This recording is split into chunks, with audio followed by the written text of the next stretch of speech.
পুরুষরাও কিন্তু ধর্ষিত হয়। সো সেই জিনিসটাও উঠে আসাটা খুব জরুরি, সেই জায়গাটাও সতর্ক হওয়াটা খুব জরুরি। এবং পুরুষদের ভেতরে যে ধরনের কষ্টগুলো জমে থাকে তার কারণ বেশিরভাগ ক্ষেত্রে সংসারের ঘানিটা তাদেরকেই টানতে হয়। মানে ব্ল্যাক লিস্ট থেকে যে আমার নামটা সরেছে কিনা সেটা এখনো আমি জানি না। প্রথম কথা হচ্ছে যে কোনো পারফরমেন্সে, যে কোনো আর্ট ফর্মে ভীষণভাবে আমাকে আনন্দিত করে এবং আনন্দ দেয়। কারণ দিন শেষে একজন শিল্পী সত্তা, প্রতিটি মানুষের ভিতরে যে শিল্পী সত্তা মানে একেবারে গোপনে থাকে, প্রত্যেকটি মানুষই আসলে শিল্পী।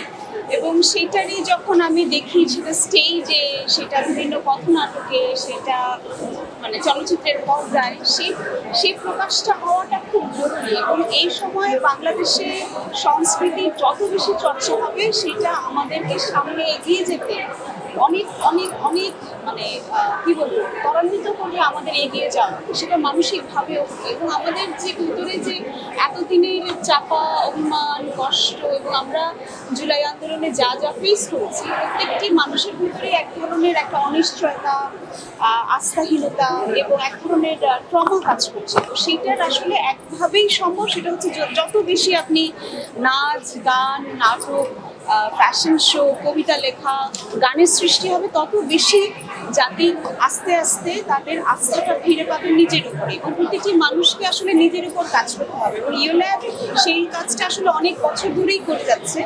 আমি নিজে চারুকলায় পড়াশোনা করেছি, পেইন্টিংয়ে মাস্টার্স করেছি।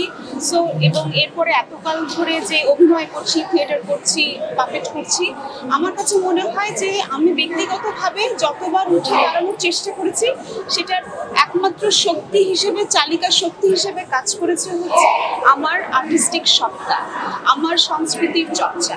সো সেইটা যখন আরো বড়ভাবে দলীয়ভাবে হয়, সেরকম সেটা খুব দারুণভাবে হয়। এবং সেটার মানে একেবারে তীর্থস্থান হচ্ছে শিল্পকলা, স্টেজ। এবং ইউল্যাব সেটা যেভাবে 2-3 বছর ধরে টানা পড়ে যাচ্ছে, সেটা ভীষণভাবে আমাকে কি বলবো উৎসাহিত করলো এবং অনুপ্রাণিত করলো। সো নারী পুরুষ, সেটা পুরুষরাও কিন্তু ধর্ষিত হয়। সো সেই জিনিসটাও উঠে আসাটা খুব জরুরি, সেই জায়গাটাও সতর্ক হওয়াটা খুব জরুরি। এবং পুরুষদের ভেতরে যে ধরনের কষ্টগুলো জমে থাকে তার কারণ বেশিরভাগ ক্ষেত্রে সংসারের ঘানিটা তাদেরকেই টানতে হয়। তারাও কিন্তু ভীষণভাবে ডিপ্রেশনে ভুগে।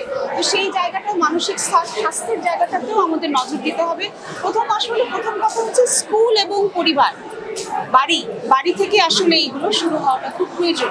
প্রতিটি বাড়িতে আসলে একটু হারমোনিয়াম থাকা প্রয়োজন, প্রতিটি বাড়িতে অবশ্যই গান শোনা প্রয়োজন, ছবি আঁকা প্রয়োজন, থিয়েটার দেখা প্রয়োজন, প্রচুর সিনেমা দেখা প্রয়োজন।